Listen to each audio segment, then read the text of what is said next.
aujourd'hui, le seul pouvoir politique directement peuple haïtien, je dis, c'est le Parlement haïtien qui est directement par le peuple.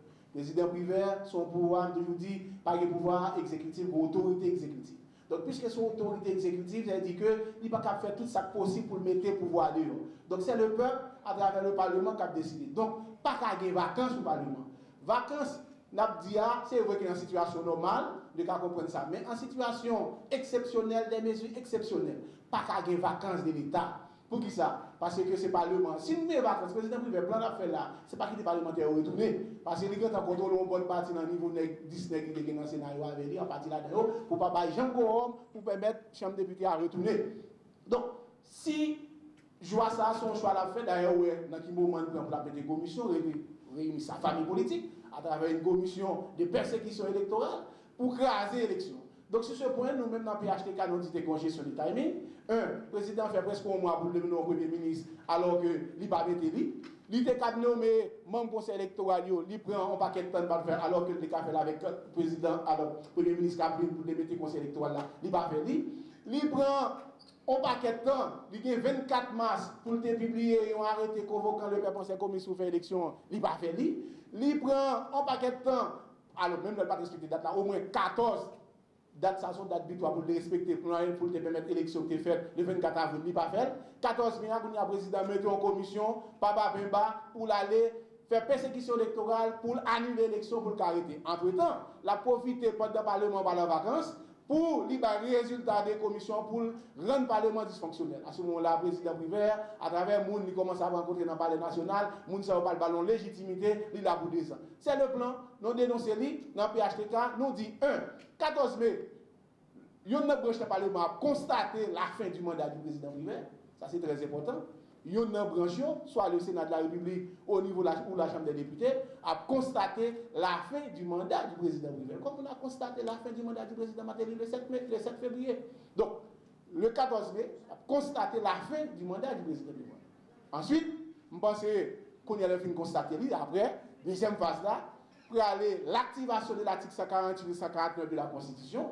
La vendredi plus proche Constitution, parce que l'homme là, nous gagnons, nous ne pouvons pas tourner éloigner la Constitution. Et c'est ça que le président fait dans la commission l'affaire là. En commission électorale, il ne fait pas rien à voir avec la commission. C'est une commission qui est au-dessus de la loi, illégale, inconstitutionnelle, antidémocratique, anti-républicaine. Donc il n'y a rien à voir avec. Donc maintenant, quand on va activer l'article 148 et 149 de la Constitution, à ce moment-là, le Premier ministre, le gouvernement, avec le conseil électoral qu'il a normalement, personne ne va pour le Pavel, a continué deuxième élection pour nous avoir un président élu rapidement pour nous retourner à la normalité constitutionnelle. Comment imaginer qu'il y ait des observateurs internationaux, des mondes qui jouent de crédibilité, reconnus à travers le monde entier, à travers toute la planète, qui viennent observer l'élection, leurs conclusions ont été sans ambiguïté. C'est que, dans l'ensemble, les élections du 25 octobre dernier se sont bien déroulées et que les résultats reflètent la réalité des urnes. Eh bien, malgré observateurs saillants, des gens qui pétrissent d'expérience, qui ont triture question électorale, qu'elle marche observer tout partout, qu'elle bourlingue, c'est-à-dire marcher à travers le monde, pour aller observer les élections un petit peu partout, et bien, les gens mais qui ça ont constaté de visu, ce n'est pas des gens qui n'ont aucun a priori, qui n'ont aucun préjugé, qui n'ont aucun esprit partisan, pour aucun candidat sur le terrain politique haïtien. Ces gens-là ont été unanimes, j'ai bien dit unanimes, à reconnaître que les élections se sont déroulées parfaitement et que les quelques irrégularités isolées qu'on a pu observer, c'était surtout la conséquence du manque de formation du personnel des bureaux de vote. Et que, erreur moun sa yo dans le bureau de vote là, ça ne saurait remettre en question la validité des résultats des élections du 25 octobre.